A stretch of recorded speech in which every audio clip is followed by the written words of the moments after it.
right. Jim, if you'll meet me over here.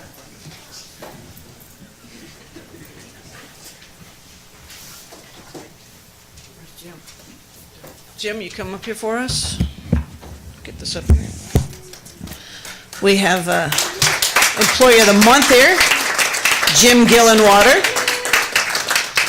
All right, make a lap around the room, high fives.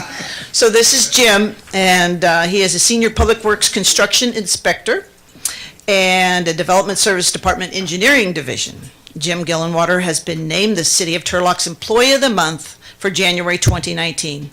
Jim was nominated for his positive and humorous attitude in providing excellent customer service to not only the community, but to his fellow coworkers. If he sees a customer waiting to be helped, he will quickly attend to their needs, even if it's not pertaining to his job or department. Jim started his City of Turlock career in the building division more than 25 years ago. Jim worked in the building division for 8 years and has since been in the position of Public Works Construction Inspector in the engineering division. Jim has worked on countless projects, including new subdivisions, commercial shopping centers, industrial projects, infrastructure projects, and the list goes on. Personal hobbies. Jim is married to his wife, Dawn Gillenwater, and has been so for the last 2 years. Jim enjoys cooking, sharing his new recipes, and entertaining. Please help me to applaud such an amazing employee. So this is all you. Oops, that's good. Look at this. Would you like to say something? Come on. Yes, You should. I've been told that I'm not a very good public speaker because I joke too much. That's okay. I guess we'll find out. Okay. You have your wife here? Yes. Okay. Dawn's in the Always back. acknowledge her first. Absolutely. She is on the list. Okay.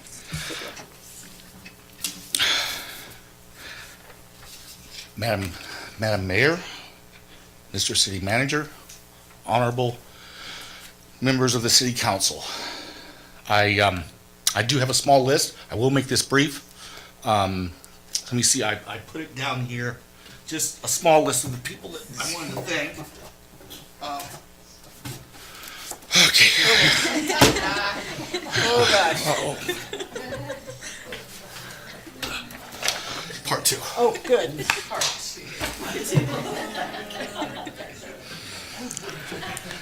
Oh, boy.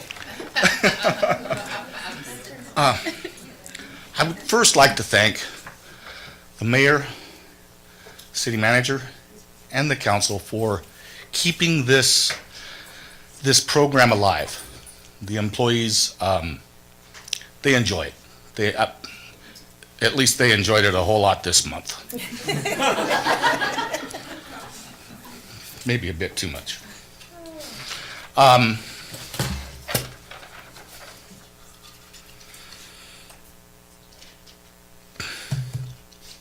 We had a director, retired director here named Cliff Martin. When I started work here in 1993, a few years after being here, Director Martin asked me where I saw myself in 4 years. Without thinking, I answered back, I'm heading north and I'm not stopping until I get to Napa, or maybe Menlo Park. About 4 years after that, he stopped me in the hallway again. And he said, Jim, you're supposed to be out of here. Why are you still here? And I'm going to tell him the same thing. I'm going to tell you folks the same thing I told him. The city of Turlock is a gemstone of the Central Valley. But it's the people that makes this town shine. The people that live here, the people that work here, and the employees that work for the city.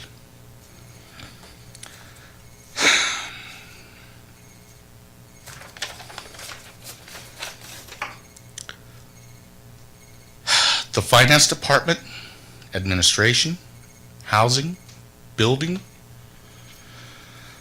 streets, parks, and recreation, the job that they do keeping our parks clean and safe, it's amazing. The building maintenance division, the people that keep our facilities running and running well.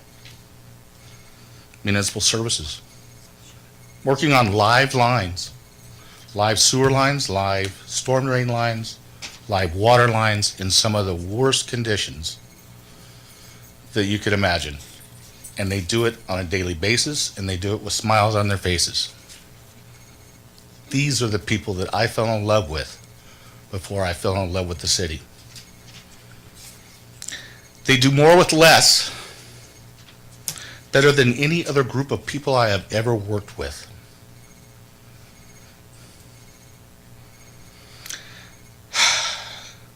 Their jobs and my job are not glamorous, but they're necessary.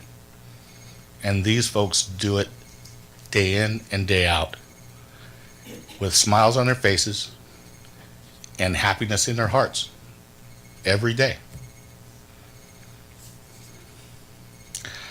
These people are the true employees of every month of every year. And I thank them for sharing their lives and for putting up with me all these years and my bad jokes. Thank you to my wife, Dawn, who has been one of the people that has helped to make sure that I am anchored here in Turlock forever. Thank you to my coworker, Tanya Hernandez, who nominated me for this. Please don't do it again, Tanya, if you're listening.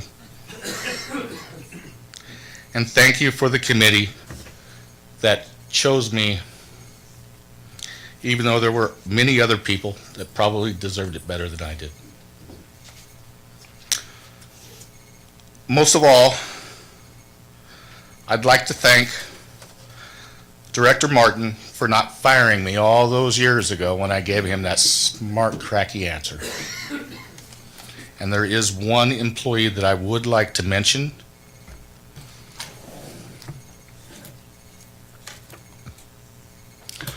Tony Chavez worked in our municipal services division for many years. He's since retired and he's ill. And I would like to let him know we want him to get better as soon as possible, and we're all praying for him. Thank you.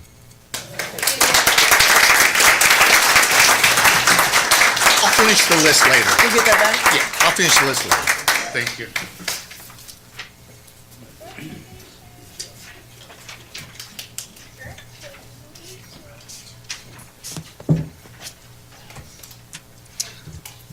Awesome. I was getting a little worried there with that second stack, but thank you, Jim.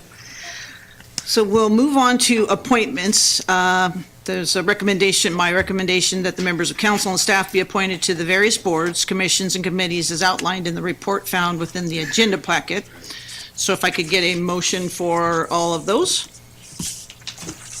Motion? I moved. Move Yeah. to appoint.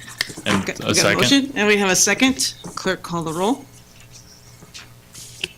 Thank you, Mayor. Appointing members of the council and staff to the City-County Liaison Committee, City of Turlock Economic Development Work Group, City of Turlock, Turlock Unified School District, California State University Stanislaus Joint Meeting, East Stanislaus Regional Water Management Partnership Management Group, San Joaquin Valley Air Pollution Control District Valley-Wide Special City Selection Committee, Stanislaus Council of Governments Executive Committee, Stanislaus County Economic Development Action Committee, Stanislaus County Hazardous Waste Management Advisory Committee, Stanislaus County Local Task Force on Solid Waste, Stanislaus Regional Water Authority, Turlock Public Library Partnership, and West Turlock Subbasin Groundwater Sustainability Agency, as provided in the report found within the agenda packet. Councilmember Ariano, Yes. Councilmember Nasrati, Yes. Councilmember Larson, Yes. Councilmember Esquer, Yes. Mayor Bublak. Yes, thank you. It passes 5-0. It's the first time I've got to say 5-0. That's nice. Moving on to special briefings, we have none. It was a one-time shot, I know. Public participation. This is an opportunity for people to speak in reference to anything other than the things that are on our agenda. You'll be given 5 minutes, and if you haven't filled out a card, feel free to do so, and I'll just start with the ones that are here. Diane Bartlett, Library. Thank you, Mayor Bublak, and good evening, council members, city directors, and members of the community. My name's Diane Bartlett. I'm the supervising librarian at the Turlock Library, and I just wanted to come and let you know what's happening at the library this month. Monday, we will be closed for President's Day holiday, so please don't stop by that day unless you're returning books. Tomorrow at 4 p.m., we'll be meeting with the teens for our Teen Advisory Board. They're working on developing an escape room or breakout session that they will be offering for the community. So if you like to create puzzles and you are a teen, please join us at 4 o'clock tomorrow. On Tuesdays at 4 o'clock, we have programs for kids, and we've been getting lots of requests to have paint-based programs, so we have a couple of those coming up. On the 19th, we'll be using cotton balls to mix paint and create pictures. And on March the 5th, we'll be doing gravity painting as part of our STEM programs. And then in March, every Wednesday for adults, we'll be offering spa crafts. So if you'd like to learn how to make lip balm or hand scrub or sore muscle rub or bath bombs, you can meet with us Wednesdays at 1 o'clock. All these are made possible in part through the efforts of our Friends of the Library group. So on their behalf, I just would like to say thank you to everyone for supporting their annual fundraiser, which just ended. And in closing, I'll just share with you, I come up and I try to tell you how wonderful the library is, but don't take my word for it. Yesterday, somebody came in and she said she'd been wanting for a long time to tell us how much she appreciates the library. She'd been coming for years and years, and she appreciate the librarians instilling a love of reading in her and also helping her research. And she made a point of saying that she brought her kids and her grandkids to the library, and she just so much loved the library, and we love her. So thank you so much for your attention, and we'll see you at the library. Thank you. Thank you. Myrna Wax.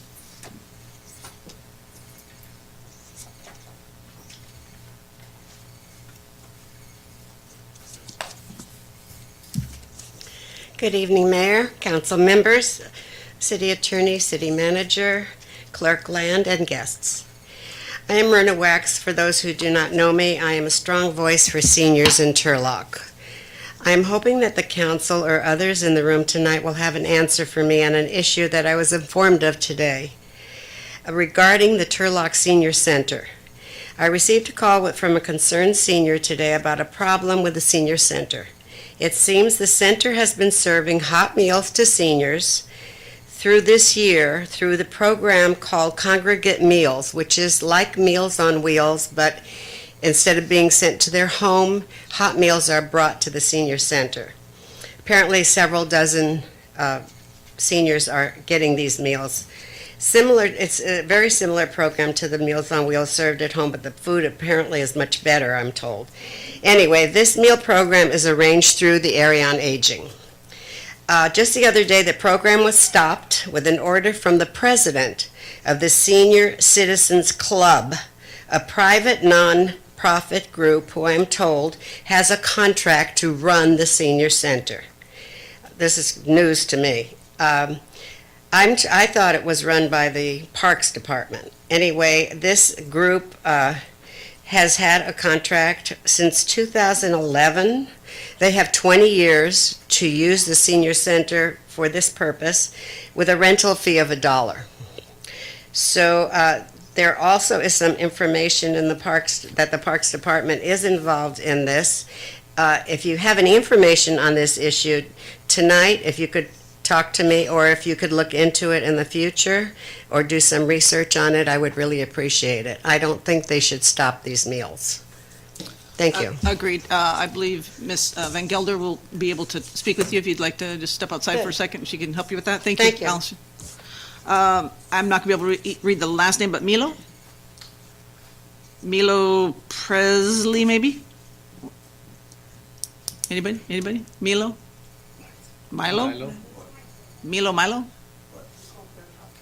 There you go. Sorry.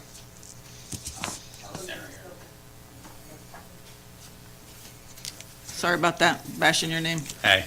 Yeah, no, my name is Milo Presley. I've been homeless out here for about 7 years, and, you know, I'm one of the few people who, I've just been out here for a while, and the hamster's not really been an issue lately. Like, I went in there and it's been cold. If anyone's been outside, like, I mean, a lot of us are here on our own muck, but only feel sorry for us when it's cold, bro. Like when it's cold or wet, because I mean, I don't care what your reason is. It sucks. It's cold. But I went in there today and I asked them. I had to borrow this one from one of my friends. I mean, she's homeless too, but like I had to borrow it, and I asked them. You have a thick jacket, and they told me no. Well, like, couldn't find out that the Ham Center, like, they were donating like bags, huge bags full of like clothes, and in those bags were like none of the shirts I'm sitting with, but like jackets and stuff, and like we could have used them instead of them being sold. And like I don't care what your reason is, like, and I could use them. You mean, like, just saying. I mean, I appreciate your guys' time. Thank you. Thank you. Liz? You're next. Oops, look, there's two. There you go. Thank you. Okay, here I am. Council people, thank you for having me. I got a phone call today and they asked me to come out to Thornton and Main Street because they seen Mission Van over there and that they had 2 big bags of clothes that they were donating to be sold. And the lady says, oh yeah, Mission brings all kinds of clothes over here all the time, bags and bags and bags. I'm like, really?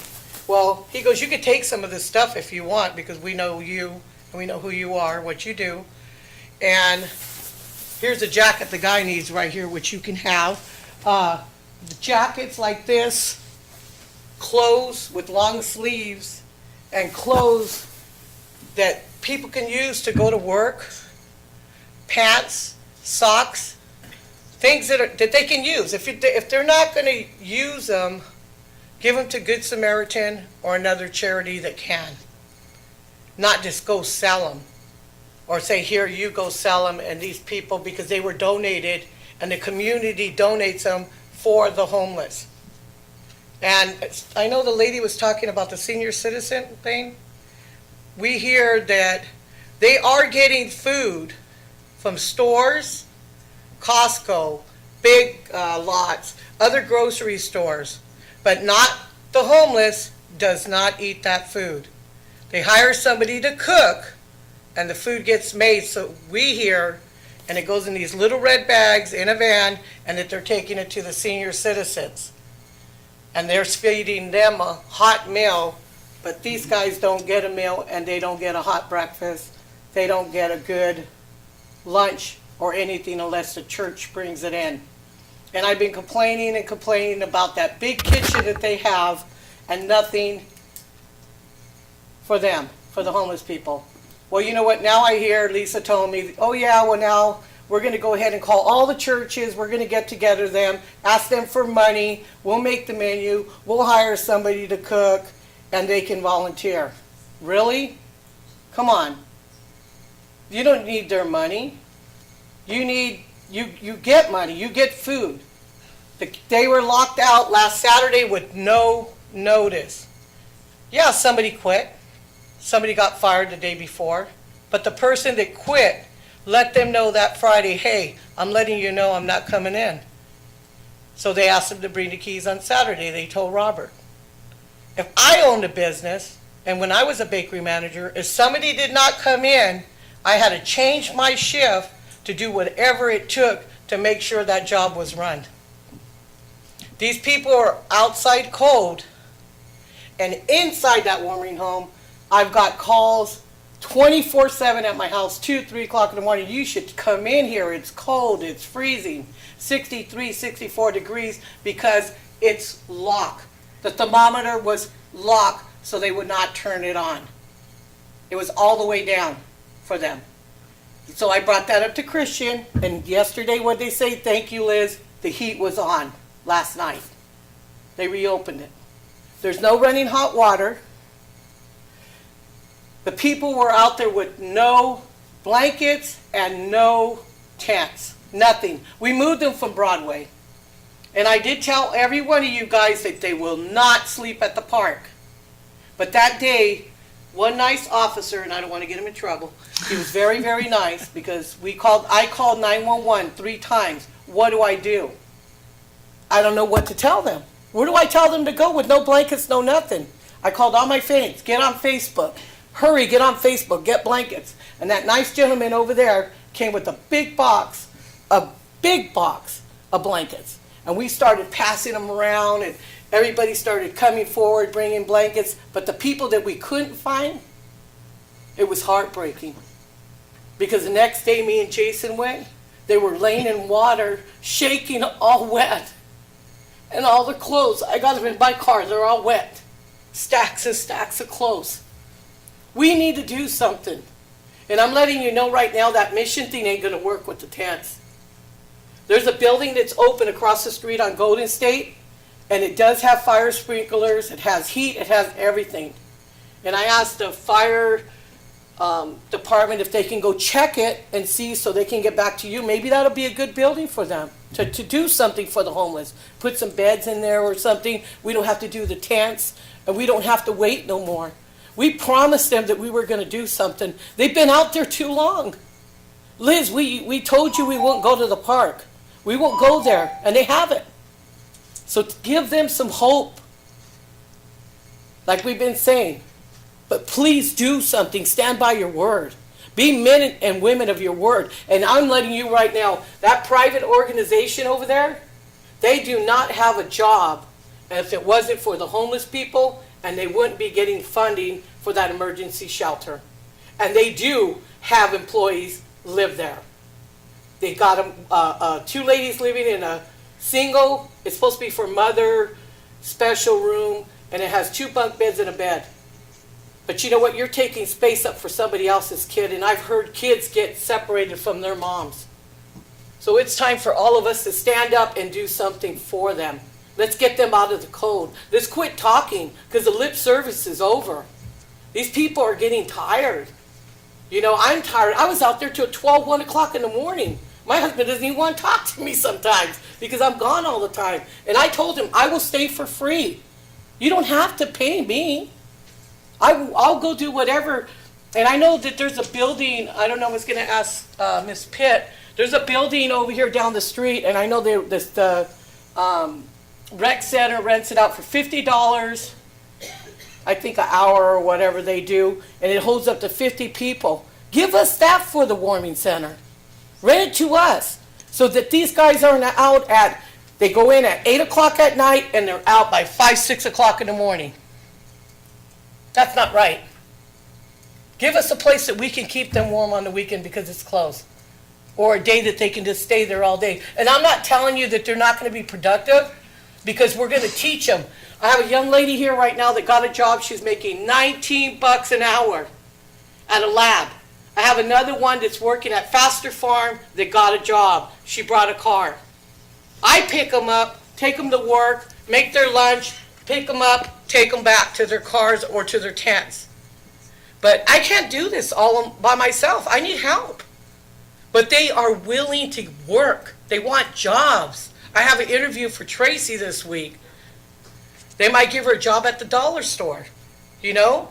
So there's like 5, 6 people that already got jobs, and a lot of them that are getting places. They don't want to be out there. Let's team them up. Let's get them places. Let's work together. That's all I'm asking. Thank you. Thank you, Liz. Thank you for what you do. And Serjeet, thank you for bringing all those blankets. Counselor, real quick, if you want to just speak in reference to the CUP or whatever. Yeah, no, Mayor, so if there's issues with the nonprofit, one place to look is staff could look at whatever conditions of approval, whatever permits that we have to see if it addresses any of these issues. I think staff, we could definitely do that. Another avenue is to look at, there's usually a board for nonprofits, maybe going to the board of the particular nonprofit to file a complaint. I know that nonprofits, and I don't have the agency with me, but I know they're usually governed by the state as well, given their nonprofit status. Thank you. Miguel Garcia?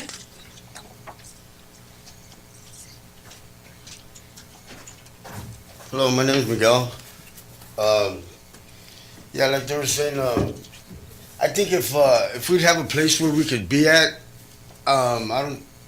it'd be a lot better because sometimes we ain't got nowhere to go to the bathroom or, because they got all the restrooms closed. They come and close them early, and I'm pretty sure if we get a place that it wouldn't be such of a mess or, it's, a lot of us want to get a home, get off the streets, some of us don't, like I'm out there cleaning parks and I do what I can. I don't like it to be messy because a lot of them people make it look bad on us, but I think if we would have a spot somewhere where we could go, it'd be a lot better because the cops are always messing with us wherever we stay, and I don't know. It's just hard for me to explain because I'm not really too good at standing up in front of a lot of people. I get nervous, but yeah. And if you guys could just help us out, there's a lot of us that will want to try, and there's a lot of us don't. But that's all I gotta say.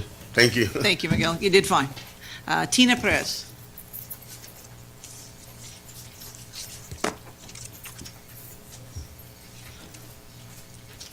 Hi, I'm Tina Perez. I just wanted to speak about being homeless and the difficulty of transitioning from being homeless to being productive. I'm the one who got the job making $19 an hour. But my car is broken down. I live in my car.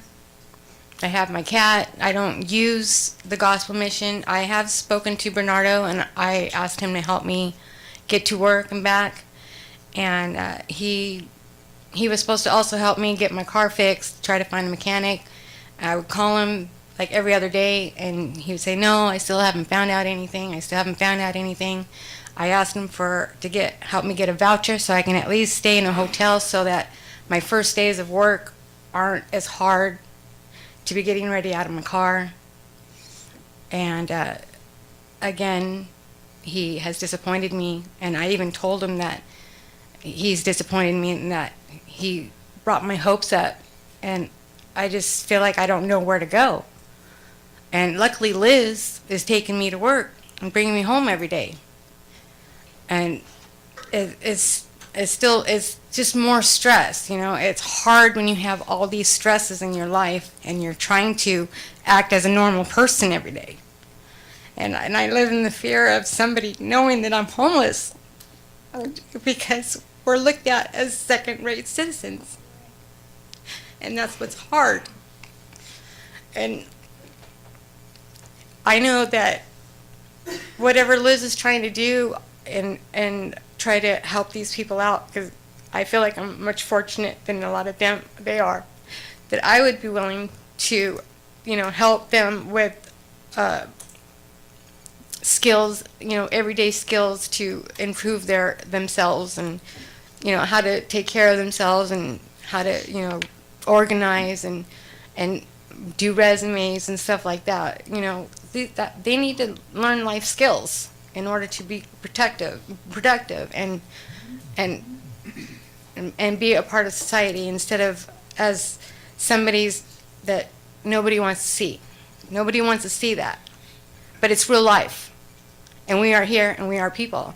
And we should be brothers and sisters, not rejects. And that's all I have to say. Congratulations on your job. Thank you.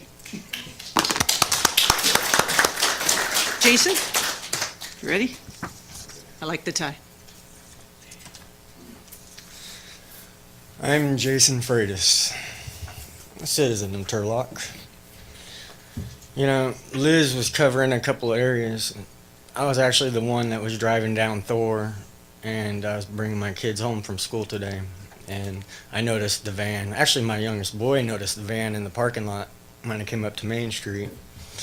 And he goes, hey, there's the van. And I'm right off the bat, I just had a bad feeling. I already knew right away that they had to be doing something wrong.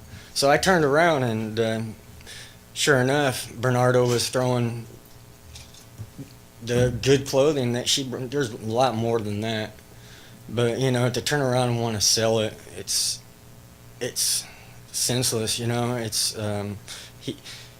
it's carelessness. That's recklessness to the community. I'm begging the council and the mayor right now, quit funding them. The mission don't need any more money. All they're doing is just, they need to have a federal audit done on them, you know, and someone had brought that up to me in the past, Mr. Amafar, to request it from Marion Pitt, but she won't even reply to any phone calls I've asked, you know, upon it. And I wish that they would get audited. And why are they quit feeding the people, you know, on Saturday and Sundays? It's supposed to be a nonprofit.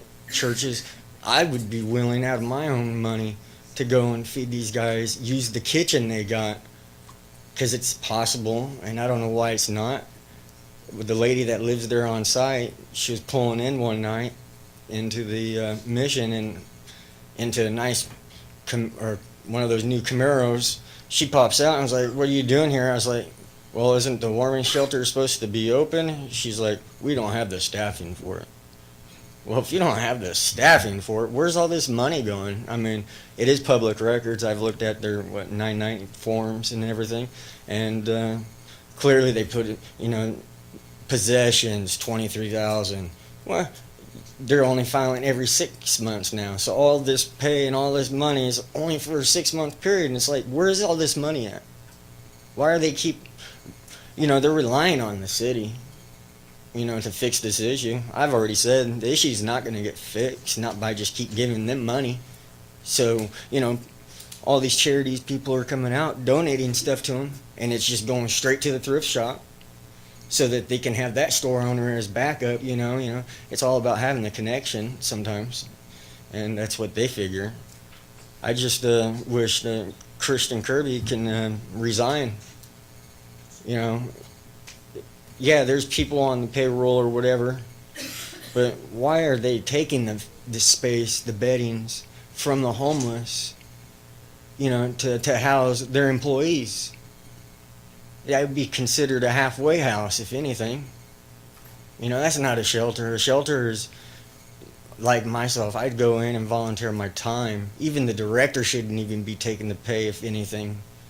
They're, you know, ever since this homeless issue came up in November through the political side of everything, you know, it got me drawn to the whole thing to where I'm not going to give up on these people. And I just wish the community wouldn't either. And neither should you guys. Andrew, Amy, I haven't tried Gil to. You know, you guys stay in contact. You guys actually are good council members. I'm not saying you guys aren't either at all, because I haven't really tried to reach it. You know, there's so much Liz has been doing, there's so much I've been doing on, you know, the social media part, you know, and trying to calm everybody's nerves. I just need all your guys' help, and Liz needs you guys' help. We're not an organization. I'm for the city. I'm for not spending. We need to, you know, I've been now using the skateboard, so now I'm noticing the roads. We do need to fix the roads. It's killing me. So, quit giving the money, you know, give the police guys a raise, because they risk a lot, and who knows, there are crazy people out there. They might not come home to their loved ones. They need that. You know, our firemen too. Yep. So, God bless you guys. Thank you, Jason. John? Couldn't pronounce it.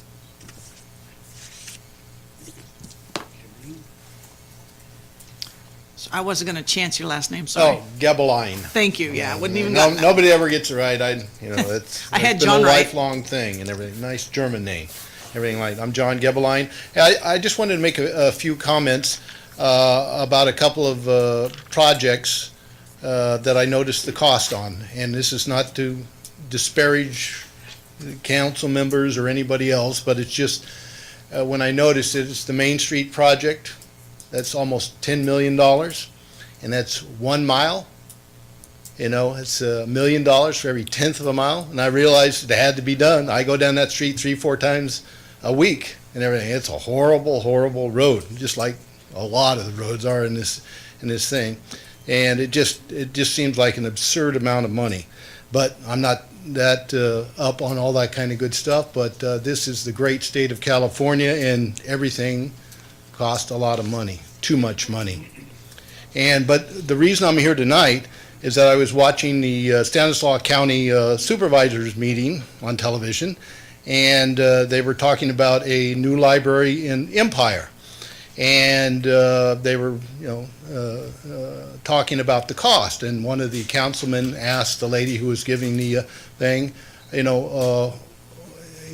was looking at the cost, and he said, "This is $800 a square foot." And one of the guys was saying, "Well, yeah, we tried to keep the cost down. We do wood frame. It's a simple structure, simple structure." And they said, "Well, it's just the way it is because of prevailing wages and everything else. That's a public building." But the thing that caught me was he said, "But if you want to see even worse, is what it's going to cost for some project they're doing for the Turlock libraries, even more money than $800 a square foot." And we're not talking about Taj Mahals or anything. These are the Empire Library is just a simple structure that any general contractor could go out and do it. It's just a wood frame, simple building. $800 a square foot. I vote for all these taxes. I don't have much money. I'm living on Social Security and everything, but I believe in sharing, some of the money I have to go for all these projects. But when you start hearing about this, I said, man, we're in big trouble if all these things are costing that much money. Because we talk about all the people who don't have a place to live and how much it costs even in this city, what it is. But if we're going to spend tax dollars and be charging outrageous amounts of money because of all the mandates from the state about, and getting the most expensive cost per square foot, because it's a public project, is just absurd when it can be done for an awful lot less.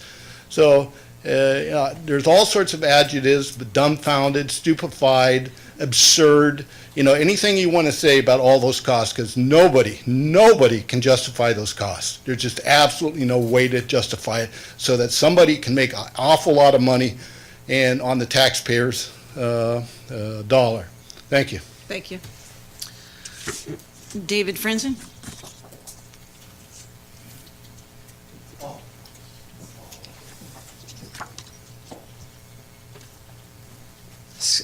Good evening, Honorable Mayor, City Council members. I wanted to talk a little bit about revenue. So it's still not on the agenda for this council meeting, and it hasn't really been on the agenda, I believe, for years. We know that we have a shortfall, and that's going to be coming up, I believe, at the next council meeting regarding budgets. But I was here during a budget augmentation, and I literally asked how much we're spending on roads, and I didn't even get an answer. From the whole room, from saying go down the hall and punch it up on a computer, no answer. And I also pointed out that there was an indicator that the sales tax was flat. And I didn't understand why in an economic boom years comparatively where we came from the Great Recession. And since then, I have not seen any adjustments to that. That meeting was just to adjust the spending, and it was basically a request for more spending. So I got up here because no city staff member did, and I requested the city council actually allocate money for roads. And I got a 0, because obviously they didn't even know what we spent, which was a 0. But I did notice also that the projections for the sales tax revenue were not being met. And that was only going to continue. And come to find out that one of the years the projection was on had one-time monies from construction projects in our industrial park. But here's the problem. After all that is identified, fine, it's a mistake, it's an oversight, it's an error. But after it's identified and nothing's done, when is that malfeasance? When is it? I mean, that is beyond anyone being negligent. So on purpose, intentionally, you guys are not adjusting anything after it's pointed out. You guys are just going to pretend that we're going to have $2 million every year because of a one-time fee. And then you're wondering why we're going to come up short. And we're going to come up majorly short on February 26th, I believe. And yet we heard just months ago that we had more money than other cities around, that we had a strong, healthy reserve, that we had enough money to create 3 new firefighter positions that equaled, I think, about somewhere around $400,000, $450,000 a year ongoing. And there was not even an allocated budget line item for that. So ongoing expenses without any funding for it. It literally was like, we'll figure out how to pay for it later. And that came up on the heels of trying to just retain our police officers. So I don't know where the new firefighter positions came out of nowhere, and that kind of a major cost burden to us. But things aren't making sense when things are identified and nothing's changing. So we know, for example, with health insurance, the costs go up. Yet I believe the contributions by city employees is still, I mean, I don't know, is it at $0? Does anyone know? Is it at $0 contribution, I think? So that's pretty unheard of anywhere, especially considering these packages might be $1,000 insurance packages, good insurance. And that hasn't been adjusted. We see the PERS and the pension. So Turlock has about approximately $68 million unfunded liability. Yet it hasn't even been discussed by council what to do. The sales tax revenue being flat, not meeting the projections, not even a discussion on why. So if someone says, oh, well, that's because internet sales. Okay, let's have that discussion here. So we know there's impacts possibly, but not even a discussion. This is, I mean, again, I'm going to say malfeasance. You guys are intentionally not addressing things, and I don't know why. And people are going to find out. Jobs are going to be at risk. So you saw Jim up here today speaking about employees, but yet no one's doing anything to ensure their job security. And there's things being said that the council and the city management's not calling out. Like when you had the acting fire chief, Gary Carlson, say that we're in the same position as police with retention and hiring. Yet they filled, I think 3, or they had some unfilled positions, but I believe they filled those 3 in like 4 days and 6 within a short time. And police are still down. We used to have 81 officers back in 2011, and I think we're at operational 70 officers today. And that was during the Great Recession. And our reserves were at 58%. We had $17.5 million. Now we're at projected $6 million. And if you take the engineering fund and all the debt, you're probably looking at $3 million, $2 million, 0. I mean, but when is there going to be actionable proposals by staff and something for council to consider and take action on? So I'm just requesting you guys really prioritize revenue. It has to be on the agenda. We need it. And yet I still don't see it, and I don't know why. So thank you if you'd consider that. Thank you. We will. Pauline Black.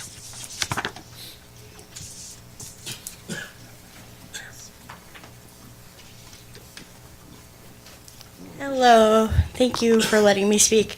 First off, I've been trying to help Liz in, helping the homeless population out here, and I help out with the events that they have in the park. And from what I understand, senior citizens, when they have events and they need a building or whatever, the city lets them use it for $1, and then Liz and her group, they're getting charged, I think she said like $63 per month every time they have an event that's in the park. And that's not even utilizing a building that, needs care afterwards. And also, this past, was it like a week and a half ago? I'm sorry. It was on the 9th in the park for Valentine's Day when they had the event. The park bathrooms weren't even open. They were locked. So in essence, they're kind of being charged for using facilities that they're not even getting access to. So I'd appreciate if there's some talk or discussion about how we can get that for $1. Also, as far as the warming shelter, I wish Christian was here, because from what I understand, the city gave the gospel mission, I think like $7,000 to help out with the warming center, and then I think they got like $25,000 from Stanislaus County, and now they're saying that it's supposed to be open until March 31st. And then I got a call from Liz saying, oh my God, it hasn't been open on Saturday and Sunday. They said because their security guard quit. So there were people that had their belongings locked in there. They weren't getting access to their clothes, their blankets, their tents. And on top of that, I also found out that the mission isn't feeding people on the weekends. If they're receiving all these funds and they're saying, oh, now we're going to be open on the weekends, I think that they have a moral responsibility and a financial responsibility to allocate some funds to make sure that they can feed people as well. The United Samaritans Foundation, they have the daily bread truck. God bless them. But they're only out and about Monday through Friday. So this is a hole where people are having no access to help with food on the weekends. And they have to eat on the weekends too, just like we do. I love you guys. My daughter and I took it upon ourselves to go make like a ton of soup.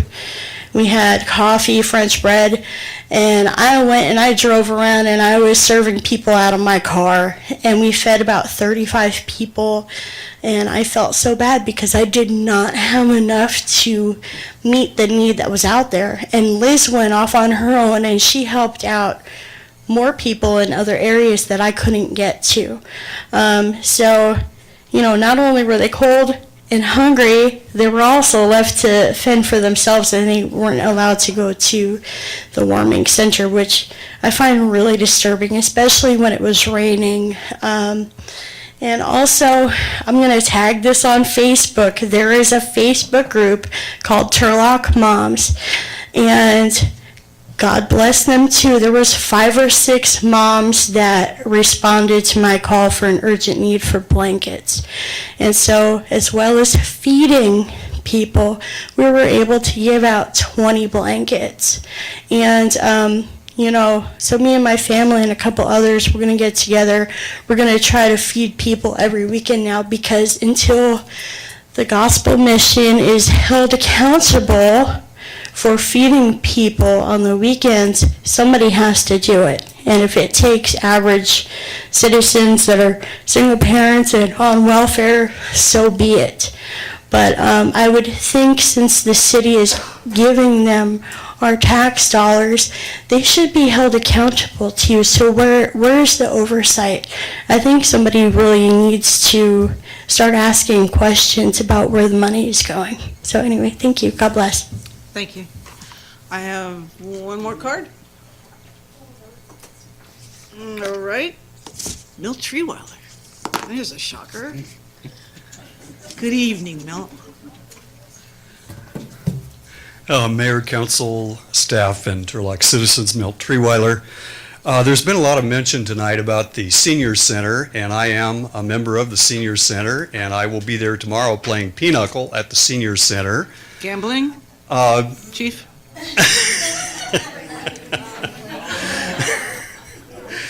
No, I want to kind of, again, set some things straight. And the seniors do not rent the center. I mean, yes, we do pay the city $1 a year for the center, but you have to go back, like we had the issue with the Chamber of Commerce building. The senior center was funded and constructed by the seniors of Turlock.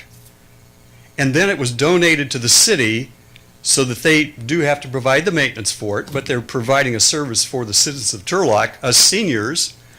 And, we go into one direction, like, oh, wow, the senior center, only $1 a year for the seniors. Yeah, but we built it, and we paid for we paid the funding to build it.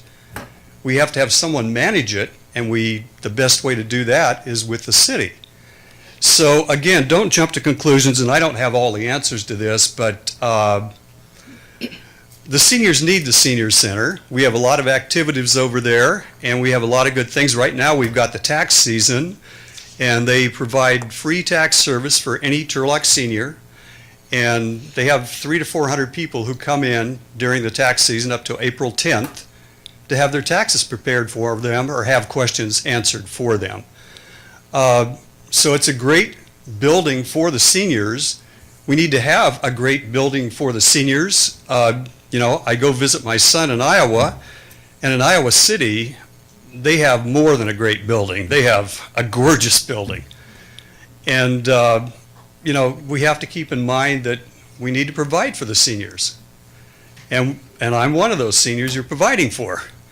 So before we jump to any conclusions, we need to get all the facts straight. I think, again, it goes back to maybe the building, the Chamber of Commerce building. There was all these things going on. Well, I don't want that to start happening with the senior center. And that's what I wanted to present to you. Thank you. Thank you, Mel.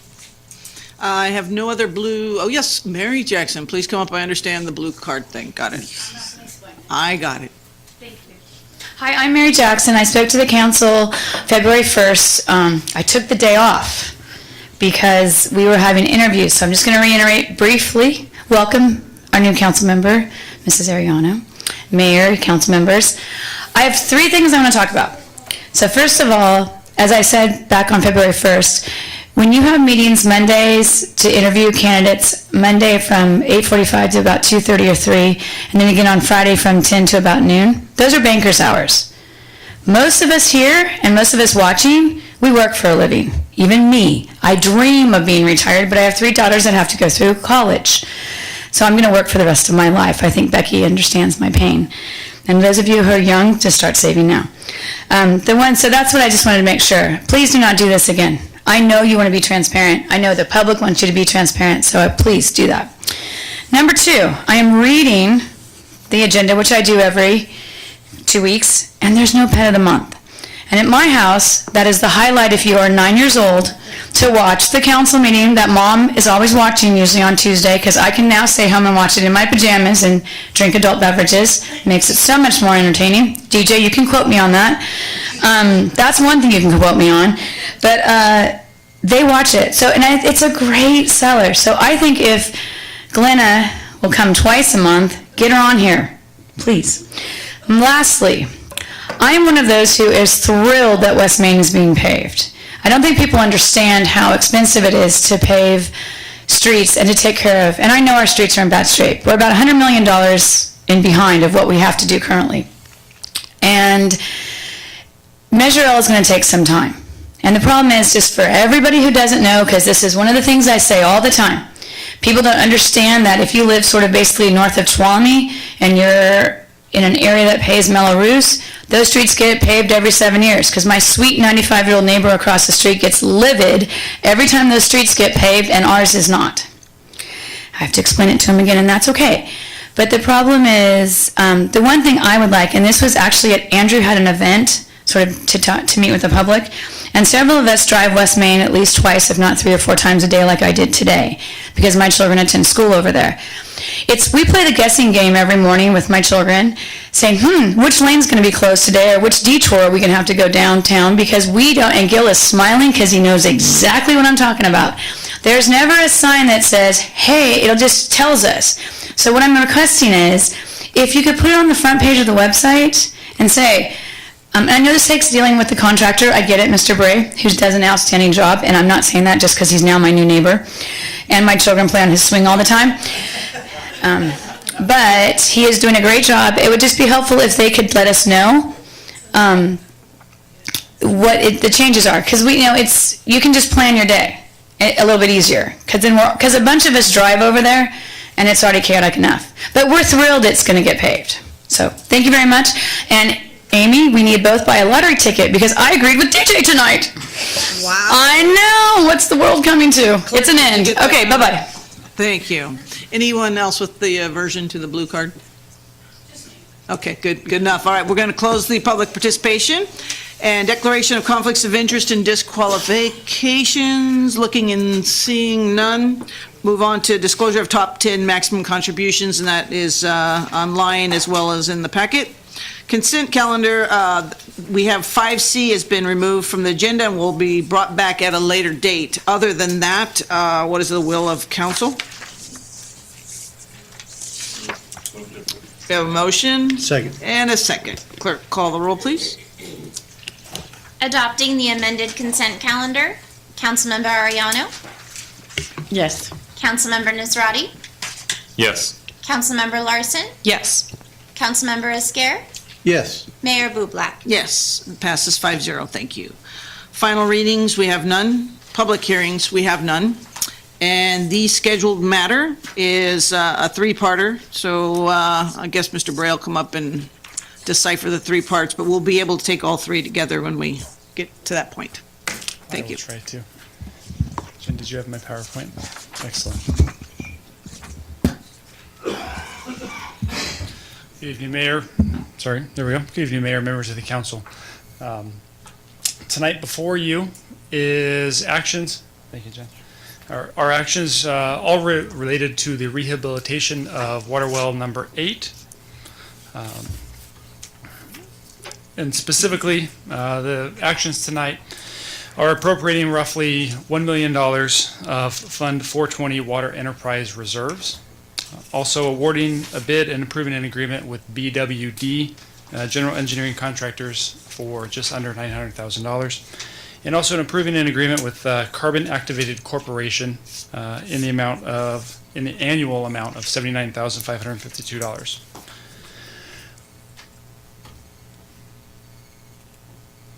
There we go, sorry, hit the wrong button. Well number 8 is located on Palmer Drive. It's the third parcel from the north of Hawkeye, and it's just northeast of the intersection of Hawkeye and Berkeley. Well number 8 was originally constructed in 1978. The two tanks that are shown to the left of the pump house were originally constructed in 1995. Those two tanks were originally constructed to treat a chemical, or a contaminant in the water back then, ethylene dibromide. It was a soil fumigant. After the course of about 5 years, that contaminant was treated, and those tanks were then decommissioned. The well still remained operational, though. The first item tonight is an agreement with the contractor for the rehabilitation of the well site in the amount of $896,650. The well site was taken offline in January 2018 due to a higher than allowed maximum contaminant level of TCP, or trichloropropane. Trichloropropane is a contaminant it's a contaminant that is frequent amongst valley towns. It was used as a agricultural pesticide, and there's a maximum contaminant level set by the state. So in January 2018, the city staff had to take the well offline because the threshold exceeded the MCLs. The main infrastructure is already in place to treat TCP. Luckily, it is the installation of GAC, or granular activated carbon. That's what those two tanks are for. So the main infrastructure is already in place there at well 8. What this project would do is it would rehabilitate those existing tanks. It would rehabilitate the existing piping and the treatment process there at well 8.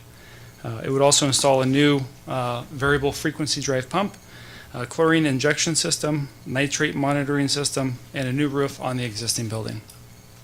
And I didn't get pictures of the roof, but the roof has huge holes over it, so it's definitely needed along with the other improvements. The agreement with the contractor is a one-time cost, and I explain that now because the next item is a professional services agreement with Carbon Activated Corporation for an annual cost of $79,552. This is an ongoing cost that we will budget every year. It is for the installation and delivery of the granular activated carbon. That's basically the media that helps treat the TCP. City staff sent out an RFP, of which 2 proposals were received.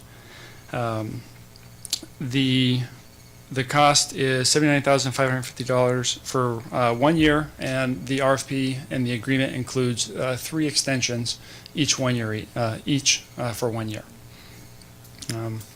So this is an ongoing cost. All of the costs between the one-time costs and the ongoing costs are funded out of Fund 420, which is your water enterprise reserves. The estimated opening balance at the beginning of this fiscal year on July 1st, 2018 was nearly $35 million. This would use approximately $1 million of those $35 million in reserves. The reserves in Fund 420 are for projects such as this. They are for large infrastructure projects for the water system. With that, are there any questions? Questions? Thank you for the presentation. I had a question about the state of our other wells. I know that in the notes here you mentioned that we have the equipment there, but it's been decommissioned for a while. Are our other wells in similar state? Yeah, Mike, do you want to? Mike definitely has a better handle on the state of the other wells. Actually, good evening, Mayor and Council. Well 8 is the only well historically where we've had wellhead treatment. All the other wells pump the water out of the ground, goes straight into the distribution system. That's why this project was proposed, because we had the equipment already there. It's a quick way to get this well back online. And as I've spoken to the council before, in January of last year, the state changed the regulation on TCP, which right away affected 6 of our wells. So 6 of our wells have hits for TCP. 2 we had to take offline right away. Well 8 was 1, and well 19, which is Donnelly Park. And 4 other wells, because it's such a low level of TCP, we can keep them online. But we do have 3 years to either fix them, take them out of service, or do something else. And that's why customers do get a quarterly notice in their bills. And I don't know if you've had calls on that, but every quarter we send a notice to people, to all of our customers, to say you are drinking water that has low level contamination of TCP, and the city's on a 3-year action plan to address that situation. So I hope that answers your question. So this is the only one that has a treatment center? It's there right now. The other ones, if we go to treatment, we're looking at options for 5 or 6 wells to possibly treat. Those we'd have to purchase the tanks and the other equipment and bring them in for new. One of the challenges right now, because everybody in the valley is dealing with TCP, it's hard to get still tanks. The lead time is long. The price starts going up, and it's like, wow, we have 2 tanks there. They clean them up, recommission them, off we go. But future well sites, the cost of installing wellhead treatment will be higher because we're buying in a lot more new equipment. Council have any other questions of staff? Okay, I will open the public participation. Anyone having any questions regarding these 3 issues? Yeah, once I close it with if nobody has any public participation, we'll bring it back. Following questions? Yeah. Okay, and then also on the item of the GAC purchase, or I call it a GAC. Can we call it GAC? GAC's fine. Granular activated carbon. So we have it budgeted for about $80,000 this year. Is the cost of that carbon going up? Have we had it as a regular expense? Why did I wait for him to sit? I don't know. Work at his pedometer. So we'll program 80,000 each year for the next 5 years. There is, I believe, in that purchase contract a slight adjustment for inflation the contractor or the vendor can use, but it's a limited range of cost increases. And again, we budget every year. It's an annual contract. If we don't like their pricing or something's changed or the price starts going down, we can shop around and get out of that contract right away and look for a different vendor.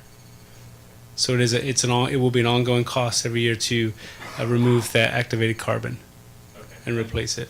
So we have a guarantee of 4 years now at that cost? Is that That's right, but I think some minor adjustments for inflation. I don't have the agreement in front, but usually there's like a 2 or 3% cost of living type increase they're allowed. And is this carbon going to be a regular expense for the foreseeable future beyond 4 years?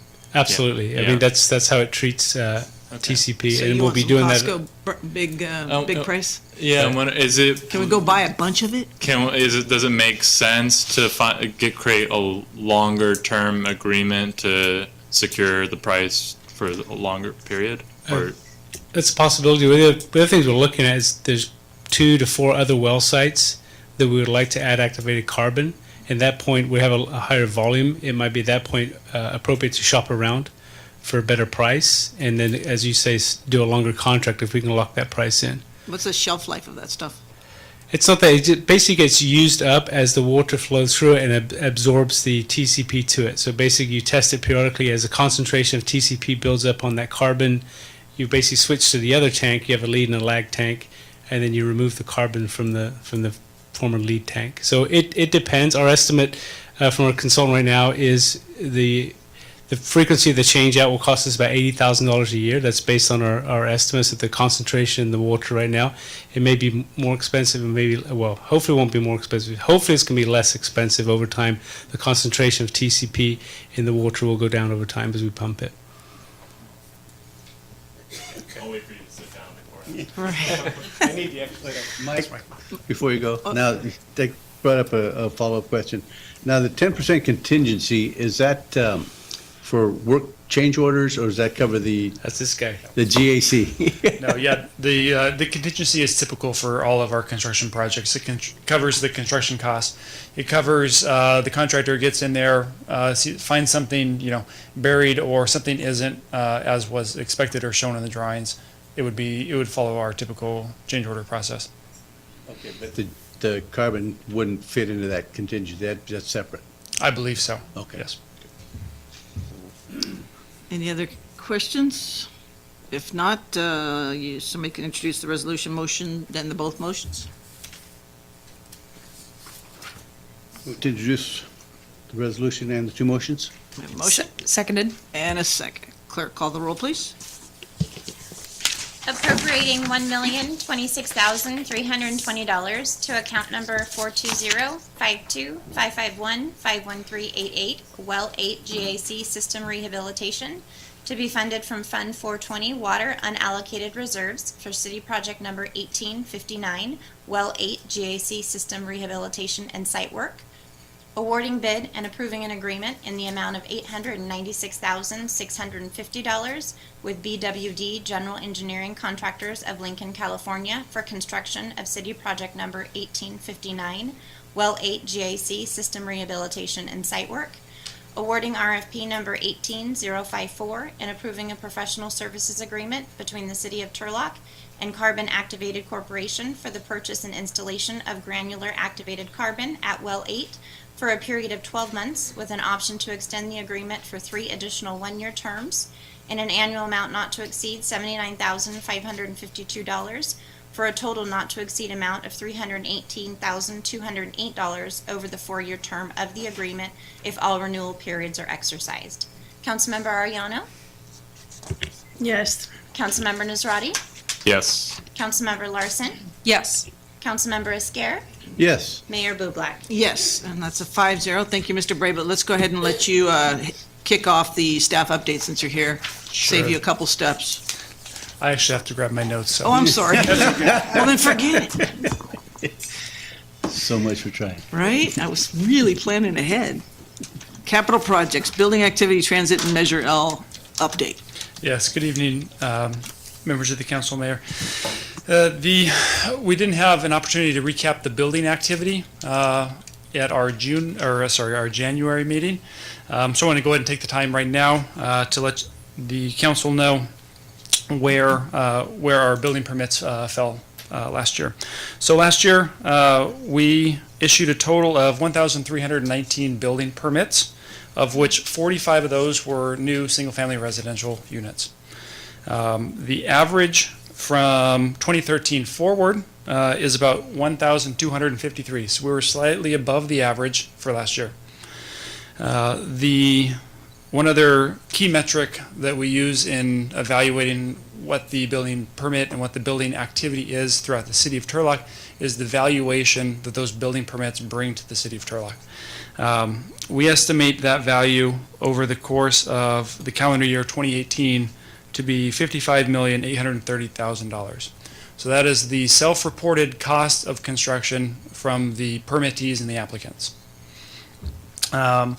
It brings us to 2019, the month of January. We issued a total of 97 permits, and so while that may seem low in the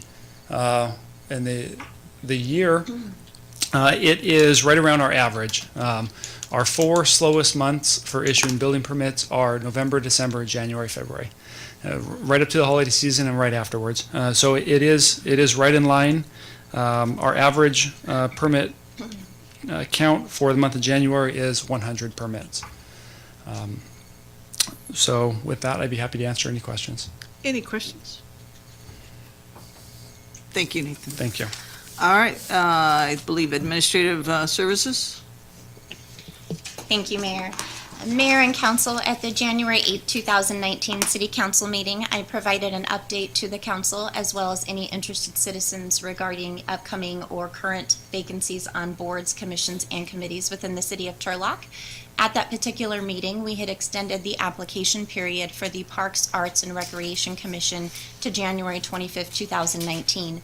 Tonight, I would like to let all interested citizens know that we have extended that application period further. The application window will now remain open until all vacancies within that commission have been filled. Interested citizens may obtain an application from our website or by contacting the office of the city clerk. If you have any questions, please let me know. Thank you. Yes? we have a Yeah, question. Jen, Yeah. quick question, just, we're extending it because there's no applicants, or is there So- another reason? Yes, thank you. Thank you, Councilmember Esquer. We did receive applications for this particular commission. However, when reaching out to some of the applicants, either some of the individuals have moved out of the area, are no longer interested in serving in this capacity, or have recently taken on other obligations that will not allow them to fulfill the commitments on the commission. At this time, we do have one applicant who is moving through the fingerprinting process, and so we hope to have the results for that particular applicant approved so that we can at least make a recommendation to appoint at one of our future council meetings, and then we will be seeking applications to potentially fill the other 2 vacancies. Thank you. Thank you. Thank you. Fire Department, Fire Marshal?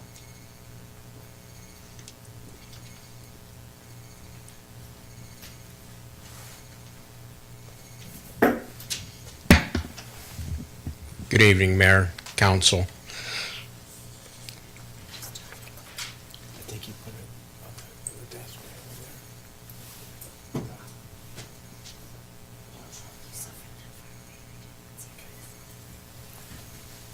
Got to get all the tools. I'm here tonight to brief you on what Neighborhood Services does for our community. I'll be brief and cover assignment staff provides, and I'll try to answer any questions that you may have regarding the abatement process. I've presented this a couple times in the past, but we have new faces, and I'd like to cover this so that you understand what we do for our community. And if you have any questions in the future, feel free to contact me, and I'll try to explain it the best I can. So, Neighborhood Services abatement process. Our mission, the purpose of Neighborhood Services, is to work in partnership with the people of Turlock to promote and maintain a safe and desirable living and working environment to help maintain and improve the quality of life in our community. And we take that very seriously. As you could tell, if you drive to the north or the south of Turlock, graffiti, we take graffiti down regularly, if not every day. As we see it, we take it down, unless it's on private property, but we do make contact and try to get them to take it down, or we do that for them with their permission. Some of the things we do quickly is we cover abandoned vehicles on private and public land, vehicles parked on grass, removal of graffiti, tall weeds and grasses, refuge and personal property, CTO refuge, illegal parked RVs and living in RVs, unsafe, unsecured buildings, zoning and encroachments, overhanging trees and bushes, removal of illegal signs and shopping carts, yard sale permits, we check on them, illegal home businesses, process 602s, and them are for trespassing, and then flower permits, and of course we have Valentine's Day coming up, so we had I think 10 flower permits, and I have a person that is going to be checking on that this week as well. So initiating a complaint, it could either be from community or staff. When we get the complaint, we investigate every single complaint that we get. It's hard to decide if it's a civil matter or if something we can take care of, but we take them seriously and we always look into them. And we look at them in a way that we're going to protect us and the city, if it's a civil matter or not. Abatement procedure. This is where we see it on social media, or people call and say we've complained, we've called, we've made contact, and nothing has been done, and I've called 2 months ago. So that's what I want to explain right now in our abatement process, which is the due process that we have to go through to protect the city as we do this. So the abatement process is a 5-letter process sent to the property owner, utility owner, and/or vehicle owner with re-inspections every 2 weeks after each letter is sent. So the first letter is a notification letter listing the reported Turlock municipal codes, and we actually itemize every single one with photos. Second letter reiterates the first letter, including a $100 warning citation for each TMC violation. We are a voluntary compliant city. All we ask is for the property owners or the people in charge of the property to address what we're asking for them to address. So typically, once we send them the warning citation, that gets their attention, and they come in and hopefully speak to us, and we work with them very closely to make sure that these violations are corrected. So the third letter is a first abatement letter with a $100 citation for each Turlock Municipal Code violation, and sets a hearing date and time to dispute the violations. And that is done through City Hall administration. The fourth letter sums up the hearing and includes a $200 citation for each violation. So they're concurrent. If you get the $100, it stays with you, and the $200 adds, they add up. Okay, the $100 don't go away. They actually add up. And then the fifth letter is a final letter requesting permission to abate violation with a $500 citation for each Turlock Municipal Code. If not signed and returned, or issues corrected, the warrant process will begin. So on that fifth letter, we already know that they're not responding. And that fifth letter, we start processing the packet for the abatement warrant that will go to our city attorney. For review, which he hasn't had any in a while, which is good. That means city property owners are complying. And once we receive that back, we actually take it to the judge of Stanislaus County. Judge reviews it and either denies it or signs it. I want to knock on wood. I've had 100% accepted, and we've acted on several of them. Once a judge issues the warrant, the warrant is good for 14 days and allows neighborhood services to abate the issues listed in the letter and warrant.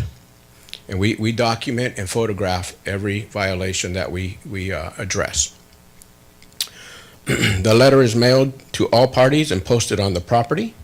The abatement cost and charges of the property, to the property owner, plus we added a 58% administration cost. And why do we do that? We started that about 3 or 4 years ago, because property owners are finding that it was cheaper to let the city clean up their property than hiring a private company. So with that 58%, which we have to recover our administration going through the entire process, they found that was not cheaper. So we've had about 98% compliance from property owners, which is big for us, because we actually have to contract and hire out a third party with equipment on a lot of these to come in and address the issues on the property. And I know we sent out over 300 or 400 letters starting in March for tall weeds and grasses. We just have addresses, we have a list, because we want the tall weeds and grasses down by 4th of July. So, and if they don't think their property is an issue, they can always call us. We can always walk them through it, or they clean it up, we close the case. Now understand, if we close it and there's another issue with the property, we have to start that process all over again, okay? So some of the public property, I just had a gentleman come to me tonight about a vehicle that's been parked in the neighborhood for like 5 or 6 weeks. I'm gonna look into that in the morning and see where we're at on it. I'm not sure where we're at, but I'll have him an answer tomorrow, and then address the vehicle. But it's the abandoned vehicle, and it can be on private or in the roadway. Now, in the roadway is different than private. We actually take them through the abatement process through the judge for private property. The roadway in the public way, we use the either 72-hour if it's a hazard, or we do the 10-day, which we go through the abandoned vehicle program, which actually funds the city back for dealing with that vehicle. So that's a 10-day process. And with that, I'd like to answer any questions. Any questions? You're going to get the phone calls. I have one. Sure. On the first slide, there was a new acronym I didn't know. It was Okay. CTO. Yeah. I don't know what that was. City of Turlock ordinance. Okay. Thank you. Okay. Any other questions for him? Thank you. Thank you. All right, Mr. Cook.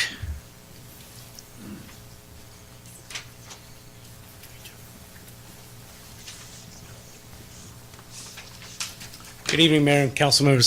Every quarter, I try to do an update of our well system and our water system, let you know where I am or where we are. Obviously, we didn't do it last month, so this will be the first report for this year. So just a primer, most of you know this, but it's a good refresher for everybody. So the city of Turlock gets 100% of its water supply from well water. The groundwater quality is declining. Water quality standards are becoming increasingly more stringent. We talked about trichloropropane earlier tonight and the new state regulation that's affected five wells we have to deal with and one we're dealing with. 2 wells have issues with arsenic. So 7 of our 23 wells have issues with water quality right now. And groundwater is a diminishing resource. The aquifer under our feet is declining over time. And in 2014, the state of California passed legislation that gave regions about 20 years to get their water use into a sustainable fashion, so you're not depleting groundwater reserves any longer. And Councilmember Scare is our representative on the West Turlock Subbasin Groundwater Sustainability Agency, which is working towards a plan to get us a sustainable aquifer. The good news is our residents and businesses have done a great job over the last 5 years of conservation, which has bought us more time to work on some of our issues. So just simple stuff. It rains. Rain soaks into the ground, gets to a saturated zone known as an aquifer. We drill a hole in there and pump it out, and this is one of our well sites right here. So that's what we do, and when you come on a tour with me, we'll take a look at some of our well sites. So these are the wells we have since about the 1950s. The red ones are the ones that are no longer operational or abandoned. The yellow ones are the ones that have water quality issues. That means they're getting close to exceeding a contaminant level that's prescribed by the state or federal government. And the green ones are the ones that are working just fine and should be good on a go-forward basis. So as you see, it's a little bit of a stretch. And so if I take out all the wells we've abandoned, no longer use, these are the 23 wells we have in our portfolio right now. 18 are active and 5 are inactive. Those are the wells we've had to take offline in the last few years because they have water quality issues, and then we're looking to either rehabilitate, add wellhead treatment, or look at some other options. And tonight you saw well 8, which is there on the right-hand side. So if I go, yeah, I did that. So we have 9 wells that would need treatment to make them operational in a more reliable manner. 5 of our active wells need treatment, and those 4 of those inactive wells.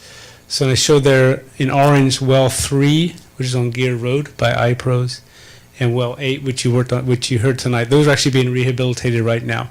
So that'll be good if those turn out well, and then we'll have 7 wells that are good candidates for treatment.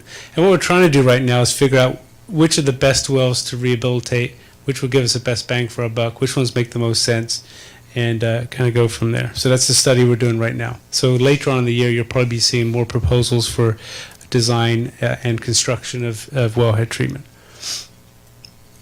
So I talked about conservation earlier, and this is a complicated slide, but basically the blue bars represent water production. So this is how much water we pump out of the ground every year since 1986.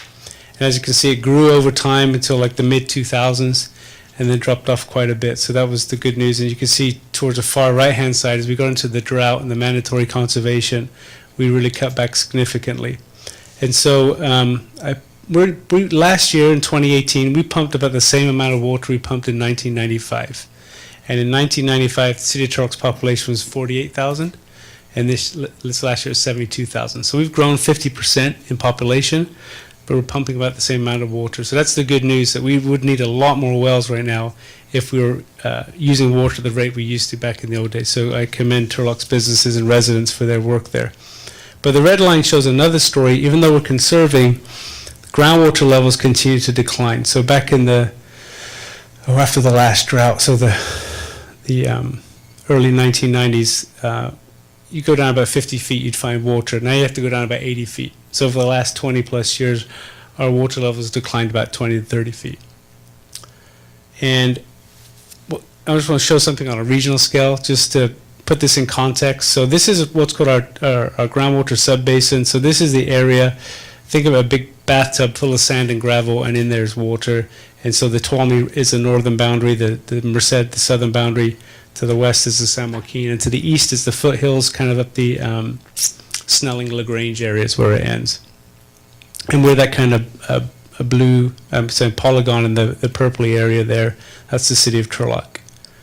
And so groundwater levels back in the day, back in the 1960s, you go down about 10 feet, you'd find water. So those gradient lines are lines of equal elevation of groundwater levels. And over time, you see it starts to change. And over on the east side there, kind of east of Hickman Road, farmland started to develop, taken out of rangeland. They have no access to TID surface water, so they drill wells. And what this shows is groundwater levels start to decline locally there, and that's what's known as a cone of depression. So if you picture a depression or a funnel, the groundwater is doing that over in that region. So that's what I looked in 1974. And then by 2005, it got much more severe, that cone of depression. The good news is if you look at Turlock there on the left, our water levels were holding fairly kind of okay-ish, so not doing too badly. So we weren't affected by the stuff going over there on the east side. But recently, as part of the Sustainable Groundwater Management Act, we're doing some more analysis of the groundwater levels in our region, and it's showing a minor secondary cone of depression right under the city of Turlock. So if you see that kidney-shaped thing there, says 40 on it, that's showing that in Turlock now we're starting to get some minor cone of depression under the city of Turlock. And that's the most recent data we have. So we used to think of it as an East County problem, and it's starting to creep our way a little bit too. So the question is that sustainable? Could it go any lower? What do we do to address that? Those are the things that Councilmember Scare will be working on over the next couple of years. So just to show that in a graph form, so the purple line shows groundwater levels by month in the year 1996. So what happens in the summer, we ramp up more pumping as people irrigate their properties. Groundwater levels drop and they recover. And you can see by 2014, during the drought, they got to a historic low. They dropped about 30, 40 feet compared to 1995. And they've started to recover a little bit. The red line is last year. But again, we're still a lot lower than we were in 1996. So over the last 20 years, you see a 20 to 30 foot drop in groundwater levels. So knowing we lacked wells and we're having some issues, and the rate structure the council adopted, we had a plan to construct 2 or 3 new wells. And so last year we drilled 5 test holes to find locations for new well sites. And based on the best science and some analysis, we found 5 locations in Turlock that we thought would be great locations for new wells to add to our portfolio. Not one of those locations was successful. Either there was not enough production, or the water quality was low enough. So we could go in there and drill a well. We'd have to have wellhead treatment right from the get-go. So rather than being a $1 or $2 million project, it gets to be a $3 or $4 million project. Right? So it's like, well, maybe we go back to rehabilitating some of our existing wells. So that's kind of the decision tree we're in right now. Do we pursue these, or do we rehab some of the existing wells we have? So we can't. It doesn't seem like adding new wells is the best solution right now. And as you've probably heard, one of the other things we're looking at is water from the Tuolumne River. So adding a surface water supply to our portfolio. And just for those that don't know, this is the kind of Fox Grove area near Houston. That's the bridge over the Tuolumne River on Gear Road. And there's an existing TID infiltration gallery in the river. The plan is to pump water out of the river there, pipe it under the bridge through Fox Grove Park up to the bluff where it says water treatment plant site, treat the water there to drinking water standards. So that's the SRWA project you might have heard about. The goal of that project is to improve water quality, diversify our supply portfolio, get to a more sustainable aquifer, give us more flexibility in how we operate the system. So in the winter, we'd rely mainly on surface water, and in the summer, as demands go up, we have a mixture of wells and surface water to meet demand. And there are also some minor benefits to the Tuolumne River. You could increase flows between LaGrange and the infiltration gallery to help out the salmon spawning. And the project has those 4 main components: the intake, the treatment plant, the transmission mains, and local facilities, which are basically a large tank in Turlock to receive that water and then distribute it out into our system. And just to give a plan view of that, so in the top right-hand corner you have the water treatment plant. There'll be a 5-mile pipeline to the city of Ceres along Hatch Road, and a 7-mile pipeline to Turlock down Berkeley, over to a potential treatment, a tank site on Quincy. So that's basically the crux of the project. And we have letters of interest from the city of Houston. The Ceres main runs right on the north side of Houston. They have some interest in taking some of the water. We have some interest from the town of Denair. Might be interested to take some water off our line, and potentially Keys too. So there are other potential takers, but no commitments at this time. And so back in October 2017, we looked at the cost of the best cost estimates they had at that time. It was at that time it's a $278 million project. You see on the left, TID, their share is $6 million. That's from the pump station at the intake. City of Turlock's share is $172 million, and the city of Ceres $100 million. So Turlock's is higher. We have a longer pipeline, and the plant is planned to be 15 million gallons a day. Turlock would take 10 million gallons a day, which would mean about half of our demand, and Ceres would take 5 million gallons a day. So because we're taking 2/3 of the water, we pay more of the price for the treatment plant. So that's basically it. Right now, the board is, the San Luis Regional Water Authority Board is kind of interviewing contractors to design and build the project. The goal is to try and drive the cost of the project down through a competitive process. So hopefully that 278 ends up being a lower number.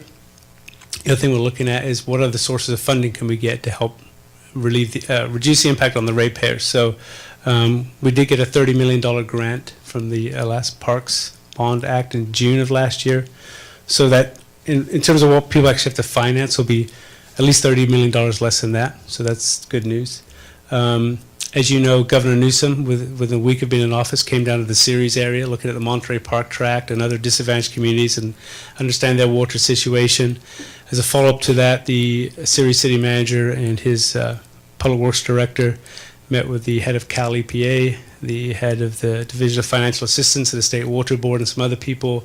They're like, okay, we know you have an issue. Is there anything we can help you with? And exhibit number one is this project. We'd like some financial help with that if you want us to help other people in our region. And then a week from Thursday, there's a delegation of us go up to the state capitol. One of our meetings is with our new State Senator Borges to talk to him about this project and if there's any potential state funding for that project. So the goal to reduce the cost is to drive the cost of the capital costs down with the competition between the contractors and also find additional state and federal funding to do that. I know the mayor was out in DC not too long ago, so we throw everything we can at reducing the cost of the project. But again, we should have final cost estimates in the summer, and that'll be the point where we say, okay, this is what's going to be the impact on rates and what do we do from here. So sorry for the long presentation, but I know it's been a while since I've been before you, and with some new faces, I thought I'd kind of put a more comprehensive effort together. So with that, I'd be happy to answer any questions. And Mike, just a quick question on the abandoned wells. When we abandon a well, it means it's dead, it's done, we don't do anything with it ever again? That's correct. So under state law, to abandon the well, we basically have to fill it up with cement and concrete, because otherwise it can be a conduit from contaminants from the top. So nitrates and other things from the top can percolate down again to the aquifer. So there's actually a state standard about how to abandon a well properly. Again, the 5 inactive, what I call inactive wells, are still part of our portfolio. We still test them. We run them. We don't run them in the distribution system, but while we're kind of, they're like in off to the side right now, figuring out how to rehabilitate them. We don't pump them into the system, so they're not abandoned yet. They're just inactive. Thank you. Yes. Is there a time limit on how long they can be abandoned before you can either reenact them or you have to? It's how long they can be inactive? No, as long as we have a permit with the state and they have various statuses. And some of these wells, if we had a major catastrophe, we could actually run them into our distribution system, even though they don't meet drinking water standards. I mean, a catastrophe, that would be a fire emergency. But if we had to turn on, I think well 38 is a good example over by Pittman High School, has higher levels of arsenic. So say it's a 12-hour event, we could turn that well on to meet pressures, give the fire department the water they need to address the emergency. Then you notify the public, hey, by the way, during that 12 hours, there's water in your system that had higher levels of arsenic than allowed. However, arsenic doesn't have an immediate health effect. It's cumulative over many years. So the state says, hey, for that 12-hour period, although we don't like it, the bigger threat to human health and life at that time was the fire. So put the fire out and then notify people about the arsenic. So we can keep them in our portfolio for a while. There's no time limit. We just have to do certain monitoring and testing to do that. Since you're educating, do you let them know why so many people backed out? Where we're regionally with just Ceres and Turlock right now? Right. So the original project was Ceres, Turlock, Modesto, and Houston. And that was back in 2008, 2009. At that time, the project was going to be a lot more expensive, and because TID was going to fund the project using bond financing, and TID was going to own and operate the project, we would purchase the water from them. So the actual impact to the average ratepayer was a lot higher than we're projecting right now. There's also the start of the recession, which is a difficult time for everybody to take on new debt. And then the city of Modesto, if you remember, did a large expansion to their water treatment plant they have with Modesto Irrigation District. So they added more capacity to their water supply system, and about that time, people started conserving too, so water demand started to drop off. Like I said, in 2006, it started to drop off. So Modesto was like, we don't need to participate in something that serves South Modesto. We can do it with our MID project. So those are kind of the main reasons at that time that people backed out. Is there any way to project what the plant's impact is going to be on water levels? No, other than anecdotally, when the city of Modesto, back in the mid-90s, they did a project with MID, which they still rely on mainly for their supply. Their water levels went up about 30 or 40 feet in 4 or 5 years, their recovery. So they're pumping that much less. And so because of that, their water levels increase pretty rapidly. So we think they'll increase here. The problem is I can't have any way to project at 10, 20 feet, rough guess. You're in charge of the lobbyist. How much money have they brought federally for us? Federally, nothing at this time. Anything in the plans? No, other than we do have plans to meet with them. I mean, we've talked about WIFIA and some other things. I said the challenge right now, the state of California has the best financing available with the state revolving fund. So it's less than 2% interest. The federal, I won't say it's WIFIA, so Water Infrastructure Finance and Investment Act, the interest rate on their loans is a little bit higher, although they allow a 40-year term. So the actual yearly payment is less. That's something we looked at too, is to put in the portfolio. Right now, the state, again, through Assemblyman Heath Floor, we got a $30 million grant. No grant funds yet from the federal government. But again, I said the next year or two is we are continuing to look for other sources of outside sources of funding. Any other questions? Thank you. Ms. Van Gelder?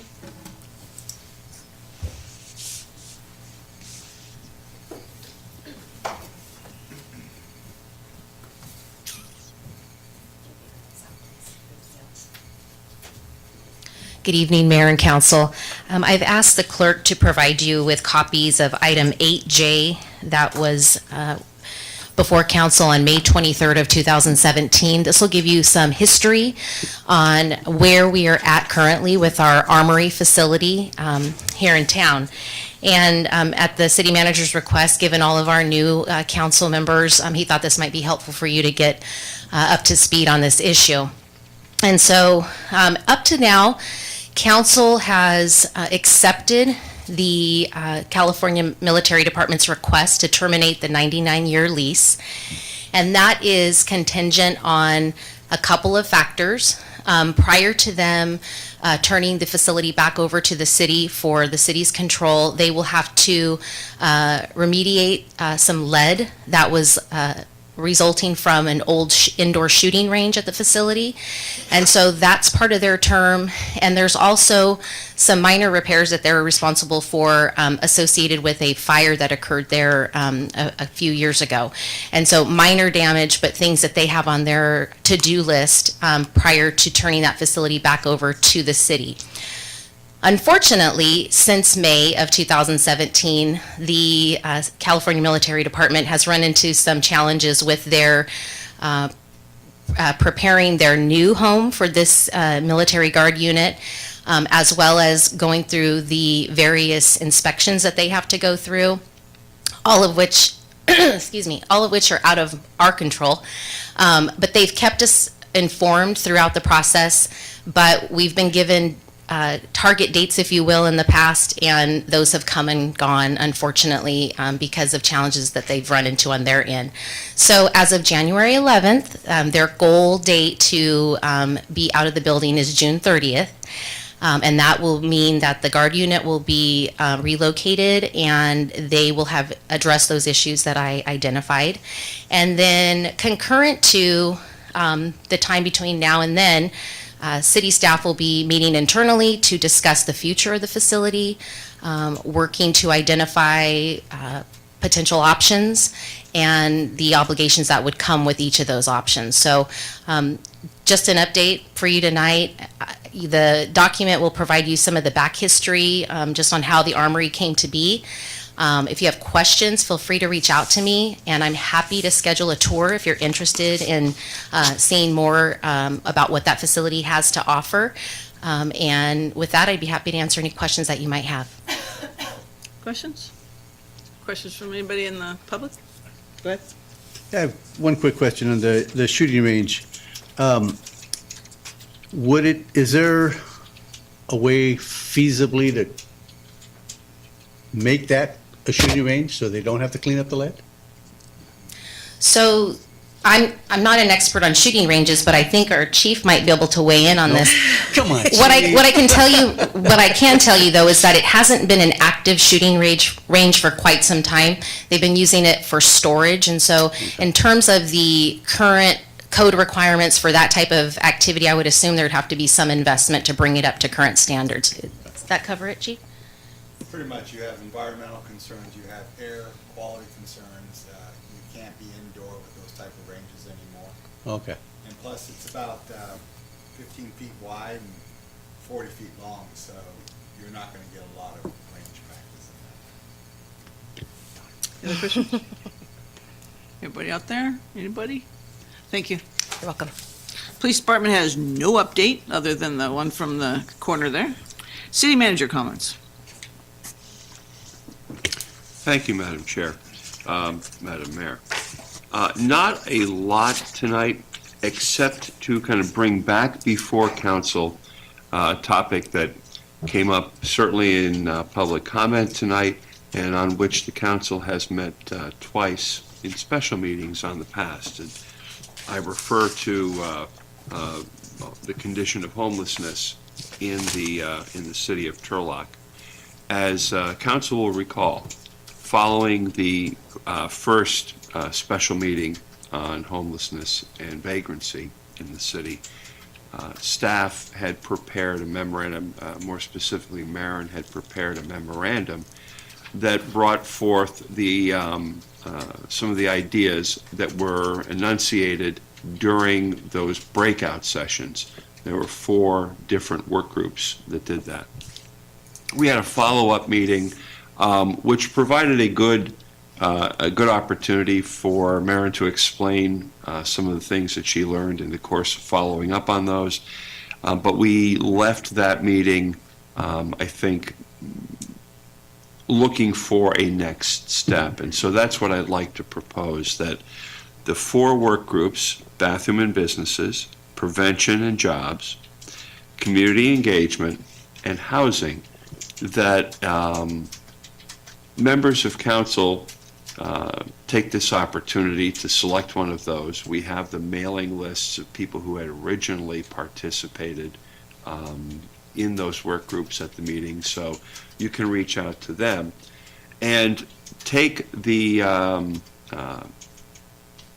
ideas, the proposals that were circulated for each of those 4 work groups, and work with the folks who had been here, anybody else you'd like to include, and come back to council with, all right, this is, out of all the things that were discussed, this is one that we'd like to put before council and staff for consideration.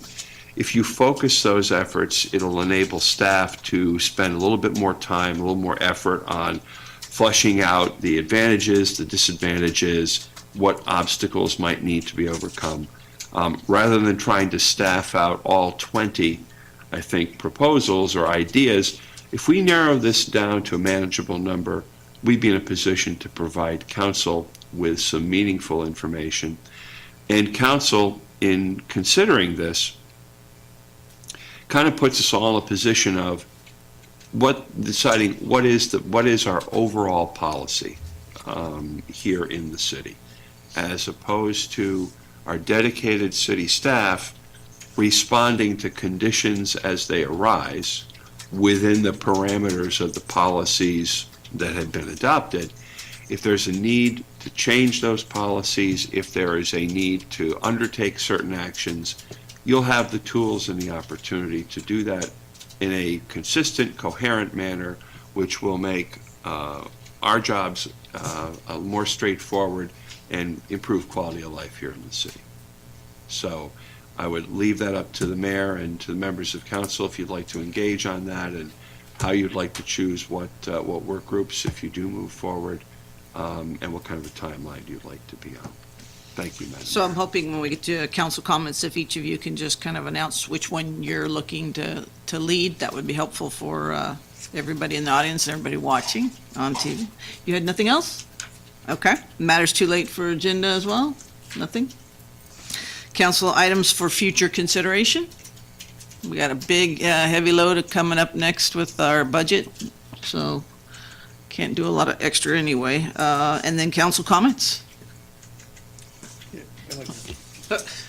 As you say, on the subcommittees, I had originally signed up for the preventative committee, but I know we've got several new people now, and I'm going to say, you guys take whatever you want, I'll take whatever's left over. Thank you, Vice Mayor. Initially, I was with the bathrooms and business, but now with a newly appointed business owner, I want to leave that out if that's something you'd want to take as well. And I also was really interested in community engagement, so I want to leave that open. And I'll take housing if no one has any objection. Okay. Guess what you're taking? Leftovers. I love leftovers. No, it's business and bathrooms. So, no. I'll defer to the mayor to see, it doesn't matter to me. Okay. So Perfect. Then I'll flip Gil for it. Okay, you guys not gonna. So the one left over, if Becky's to take business and bathrooms, is the. Is the homeless prevention and jobs. Okay. Congratulations, you have jobs. I love jobs. Okay. I'll just. I was in DC, calling in last time. It was freezing cold there. I did meet with our newly elected congressman, and I asked him for his wallet and access to everybody else's wallet for our water. And of course, because there was nobody working because of the shutdown, I wasn't able to meet with many other people, unfortunately. But I paid a very strong portion of the entire travel and everything because I know we can't afford this, but I wanted to be able to meet and connect with a lot of people, a lot of mayors, a lot of people providing different ideas just in the hallway. So it was extremely helpful. I met a lot of cool people, a lot of great ideas. Unfortunately, none of them wanted to tackle our budget issues, so we'll work through that. But I just want each of us, if ever we spend a tax dollar, we need to come back and tell you what we did with it. And so I'm sharing that I did spend a little bit, but not nearly the full thing. My husband and I paid for most of it. And then an RFQ, which is a request for qualifications just recently out, which is in regard to marketing and communications. Something that we could do way better at. And when that comes back in, we will probably simultaneously push out our new logo and branding with a request for proposal for somebody to help us market. So we are working towards economic development and being able to sell Turlock in an even more positive light. Any other council comments? Yes. Yes, several things came up tonight, and I don't even know where to start. But I know the city attorney mentioned that we can look at, I'm concerned with a lot of the questions coming up about the Turlock Gospel Mission. And I'd like to see what we can do, what steps we can take to investigate or do whatever we need to do on our part, so we can find out what's going on. City manager? Yeah, if I could just kind of give a preview. The only financial engagement the city has with the Gospel Mission is the contract for the services of the Navigator. And certainly we've heard some issues with that, and in the interest of contract oversight, city manager's office will follow up with that. The other activities undertaken by the mission don't receive any funding from the city of Turlock, at least not from our general fund. They are a private, nonprofit institution answerable to their board of directors, and certainly if one has an issue with that, it is that board of directors which has the ability to make changes in the operations and day-to-day function of the mission. But we're going to assure that the city of Turlock gets what it pays for with respect to the Navigator services, and that we are not funding something that is not working the way we expected it would. But I want to be clear that we don't offer any general funding. It's a straight-up contract for services. We don't support the administration or the operation of the mission in any respect other than the one person who serves as navigator. Thank you for that. Yes? Okay, yeah, but the question is, okay, we don't do a lot of the funding, but can we express our general concern to the board of directors that make sure that they're following their mandates? Counselor? Yes, we can. The main concern is when the city starts getting involved with private affairs. But in this case, because we do provide funding, there's also, what I was mentioning, there's also permits that they've gotten from us that have conditions of approval. They don't go into the, okay, is the heating on and stuff like that, but they do have some standards that we could definitely look at. But definitely, we've been taking notes of the different concerns that are coming up. Thank you. Just a reiteration of you had talked about earlier during public participation in the conditional use permit, specifically that we can see if there's anything that is in regard to that, but just for clarification. Anyone else? Council comments? Nothing? Really, Becky? Okay, moving on to closed session. A few items under closed session, Mayor. There's a threat to public services and facilities pursuant to California Government Code 54957A. A conference with legal counsel, anticipated litigation, Government Code 54956.9D2, public employee appointment, Government Code 54957B1, that's for the city attorney, conference with labor negotiator, 54957.6A, also city attorney, and public employee performance evaluation pursuant to California Government Code 54957B1 for the city manager. Thank you. Looking for a motion to Move to adjourn. Got a motion? Closed session. Second. Thank you, everyone, for coming.